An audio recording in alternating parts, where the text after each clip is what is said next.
Bismillahirrahmanirrahim. Assalamu alaikum from Texas. My name is Heather, and I came here to tell you the story of how I became a Muslim. So the first thing you have to know is I have many notes so that I don't forget anything. I have hot tea because my throat is a little bit not good. And I also have tissues because usually when I share the story about converting, I start to cry because it's very touching to me. Also, it renews my iman and it makes me feel stronger. Excuse me. My story, I was working in a child care center, and we had a couple of Muslim families there, very nice. And one day we had a mom who came in, and she was niqabi. She was completely covered. And my boss refused to speak to her. And when I asked her why, she said, because I don't know what is under there, and so I'm afraid. And so I said, please let me speak to her, and you can not do this. And so I went, I talked to the mom, and then she left the school. And when she left, I asked my boss, why did you not want to speak to her? And she said, I don't know what's under there. Maybe she's going to blow up the school. They want to kill us. And I said, who told you this? She said, it is in their Bible. So I said, I don't believe any Bible of any faith says for you to kill everyone. And so me, being the strong-headed person that I am, I went to the bookstore and I bought a Quran and I read it very quickly. It took me 3 months. I was looking for this phrase that said, kill everyone. When I didn't find it, I went back to her and I said, aha, it does not say this. In fact, it says the opposite of this. And then I left this book, but the words did not leave me. And I kept thinking that how similar it was to the Christian Bible, and that Mary was there and Jesus was there. Ibrahim, Moses, all of them, all of the ones that I had learned about growing up as a Christian. And so I thought, I'm going to find out a little bit more. So I started to meet as many Muslims as I could. We have 2 universities in my city, and we have many foreign students. And so I'm sure many of them probably thought that I was crazy because I would see them, I would run to them, are you a Muslim? Let me ask you this question. And I asked many, many questions. Then one day I had a family, Wad and Ali. They were from Saudi Arabia, and they invited me to their home. And so I was feeling a little, I knew them from the school, but I didn't really know them. So I went there, and I was surprised. She was a mom like me, trying to juggle children, studies, cleaning, changing diapers. She was just a regular person. But the thing that wasn't the same was their peacefulness and their kindness and their generosity. And it was so attractive to me. And this, especially the peaceful part. And so I began to meet more Muslims.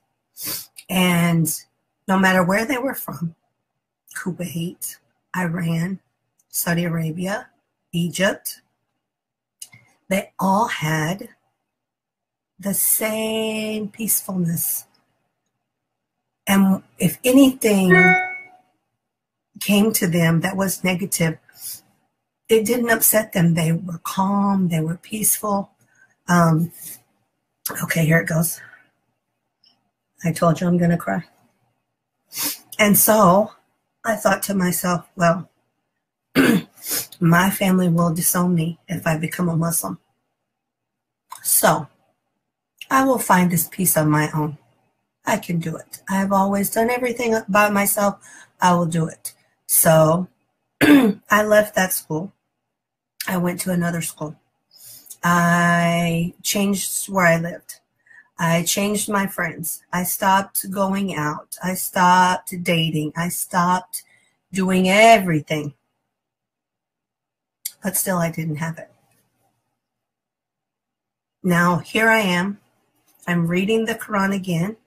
I am looking online, watching videos, asking questions, asking more questions, visiting people, running up to Muslims in the grocery store and asking questions. And I began to think that maybe I was not good enough for Islam. That I couldn't have that peace because I wasn't worthy of it. And so I sort of thought to myself, oh, I'll just watch Islam from the outside and respect it from here because I'm not good enough for Islam to be a Muslim. I've done too many bad things in my life. And so I was working in the summer school, and I had 2 children there from Saudi Arabia. And a child, he was 8, and his name was Saif. And they were talking about Ramadan. And so I joined their conversation, and he said, Miss Heather, how do you know about Ramadan? And I told him, I have studied Islam. I know a little bit about Ramadan. And he said, you're a Muslim? I said, no, I'm not Muslim. He said, why not? No one had ever asked me this before. So then he said, oh, let me guess. You want to drink alcohol? And I said, no, Saif, I didn't do this for many years. So then he said, oh, I know. You want to eat pork. And I said, no, Saif, actually, I haven't done this in about 20 years because pork is not good for you. And then he said, then why aren't you a Muslim? And I said, I am afraid of what my family will say. And he said something I will never forget. Miss Heather, they are your family. They love you always, no matter what. And this was true. My family had seen me through everything in my life, all the hard times, everything that I had gone through. And so I knew that he was right. So I said, Saif, how do you become a Muslim? I'm sorry, I'm crying. It's always overwhelming to me to relive it. And so he said, I don't know. I was born a Muslim. So we sent an email to the masjid, and we waited. And he didn't answer, and he didn't answer, and the day ended, and the next day came, and he didn't answer. And so Saif's dad came to me and said, Saif told me a story about you, that you want to become a Muslim. Is it true? And I said, yes. And he said, oh, okay. And he got his mobile and said, okay, go there on Saturday. They will be there. Go to the masjid. They will meet you, and you can do this. I still didn't know what I had to do, right? So then, as the day went on, it was a Tuesday. As the day went on, I couldn't imagine that Islam was that close to me. Was it that close? Was it just a few days away? And then I started to think, I started to get very happy and very excited. And I thought, I can't wait. I cannot wait one more day. I can't wait. And so when Safe's mom came to pick him up, I asked her, I can't wait. Is there any way I can do it today? And she said, you can do it anytime. If you feel like you want to go to the masjid, go there tonight and we will meet you. We are packing. We are leaving tonight for Saudi Arabia, but we will meet you there. So I went there. And I walked in, and there were many, this is during Ramadan, there are many women there. They're greeting me. They're saying, Salam alaikum. And I'm thinking, I don't know what that means. Okay, hi. And then I went, and I said, Mashallah. And when with my family, Safe's family, his aunt, his mom, his dad, and his little sister. And alhamdulillah that they were there. Because all that time that I had been moving towards Islam, but I was still on the outside, but safe, alhamdulillah.